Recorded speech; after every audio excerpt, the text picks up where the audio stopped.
Here's something you don't see every day: motorcycles without gas tanks. This is part of an electric car showcase going on right now.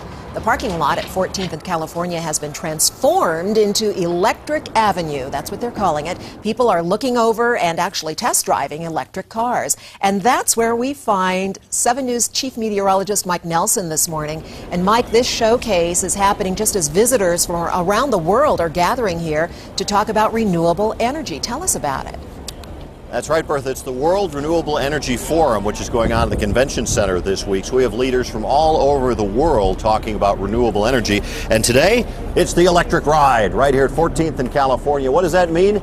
All afternoon until 6 o'clock tonight, you can see some of the beautiful new electric vehicles, such as the Volt. I've test driven this car. It's an amazing car. We have electric motorcycles over here. There's the Nissan Leaf, already plugged in. We have charging stations, and over here from Boulder Hybrids is a hybrid electric Prius. Now, I have a Prius, but this is one with extra batteries that you can plug in to get up to about 100 miles per gallon. So you can get and sit to all of these electric vehicles, learn more about them, ask questions, learn about wind and solar. The Colorado Renewable Energy Society is here as well. Learn a lot about some of the initiatives going on right here in Colorado. And I am joined by the Regional Director of the Environmental Protection Agency, Jim Martin. And Jim, you cover states from Montana all the way down into Mexico. But here in Colorado, talk about the impact that the electric vehicles will have on our air quality. Well, every morning, every workday morning, 1.4 million people in the Denver metro area turn over their cars. They're going to drive kids to school. They're going to drive to work. They're going to drive to all kinds of places. We put in 71 million miles a day 71 million miles. Of travel with your ordinary conventionally powered automobile.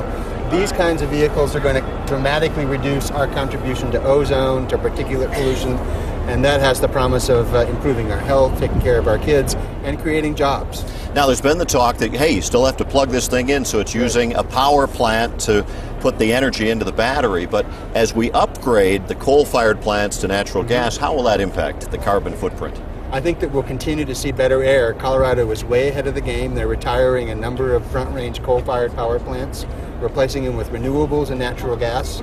They're cleaning up other power plants across the state. So it's going to be a net positive for the state of Colorado and for everyone who lives here. Jim, thank you very much. I appreciate your time. Again, 14th and California. Einstein said the problems we face cannot be solved with the same level of thinking we had when they were created, which means innovation. That's what we're talking about here. New creative ways that we can make our environment better for our children and our grandchildren. Come on down to the electric ride at 14th and California. Back to you.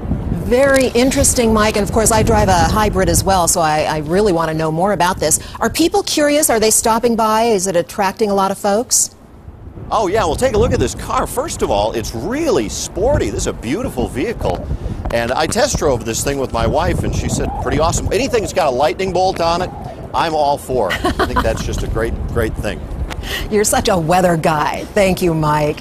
We want to remind our viewers that Electric Avenue is open until 5:30 today if you want to get down there. Again, you'll find it downtown. It's at 14th and California. And Maureen was down there test driving one of those electric cars. They're really cool. It's kind of like a golf cart in a way, but you're enclosed and there's a lot of amenities. And there are a lot to look at, too, on the displays. You can monitor how you're driving and how the battery is. So definitely worth checking out today. But there's room for your groceries and everything? Oh, yeah. I was pretty impressed by that, too. A very spacious trunk and take it up to the mountains, things like that. And you have a link on the website. Yeah, I just posted that on Twitter, so I have a link to the event that Mike is at if you want to get more information. Very good. Meanwhile, we're watching that fire near Fort Collins.